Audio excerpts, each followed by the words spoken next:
Moi,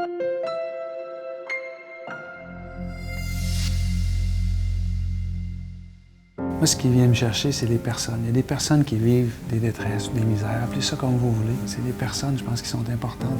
Les communautés religieuses, l'Église, ont passé bien avant nous. Historiquement, c'est eux qui avaient ce rôle-là. C'est les communautés religieuses qui essayaient d'aider les personnes. Les gens qui sont touchés par une détresse humaine veulent redonner et aider des personnes qui vivent cette même détresse-là par la suite.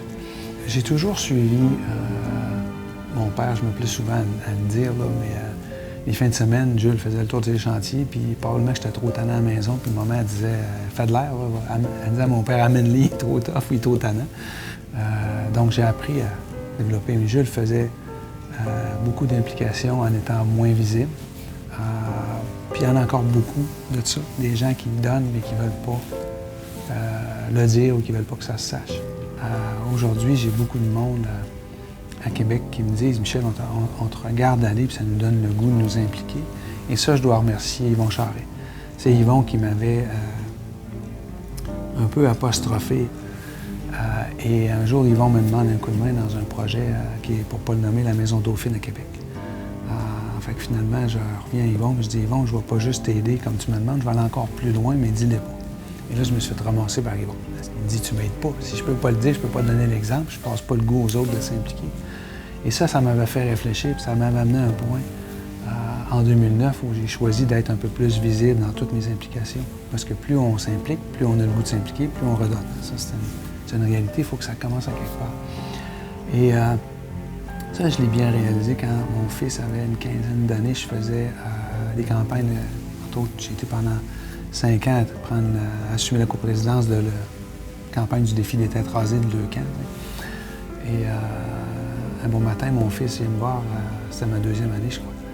Et il avait, je pense, 14 ans à l'époque, puis il vient me voir et il me dit « Papa, il dit, je veux le faire avec toi ». Un de ses amis avait eu le cancer un peu plus jeune, et là, j'ai dit « Il a compris. Ça se fait juste par l'exemple, il faut que ça vienne d'eux. » Et ça commence par des gestes simples. Ça commence par des gestes d'aider, d'embarquer dans une cause. Ça ne veut pas dire que tu ne peux pas donner des millions quand tu les as pas, là. La réalité, c'est ça, mais tu peux donner le temps et ton talent. Moi, c'est ce que je fais. Quand je suis capable, on a des projets avec les Sœurs de la Charité, entre autres, où je connais bien l'immobilier. Donc, ce que je peux faire pour les aider, c'est de l'immobilier.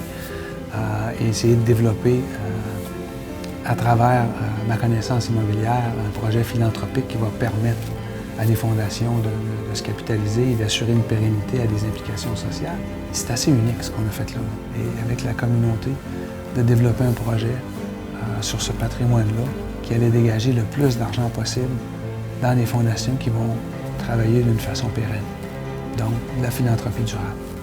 Et ça, on a des gens d'affaires qui ont la compétence. Ils ont réussi en affaires. Ils pourraient très bien dire, je prends un peu de mon temps, puis je vais aider un organisme à mettre sur pied une entreprise d'économie sociale pour les personnes autistes, par exemple, pour les personnes handicapées, pour les personnes vivantes, de toutes sortes de choses. Et ça, pour moi, c'est de la nouvelle philanthropie. Il faut que les gens qui réussissent redonnent, pas juste en faisant un chèque, en redonnant de leur talent, d'essayer d'aider les organismes à grandir.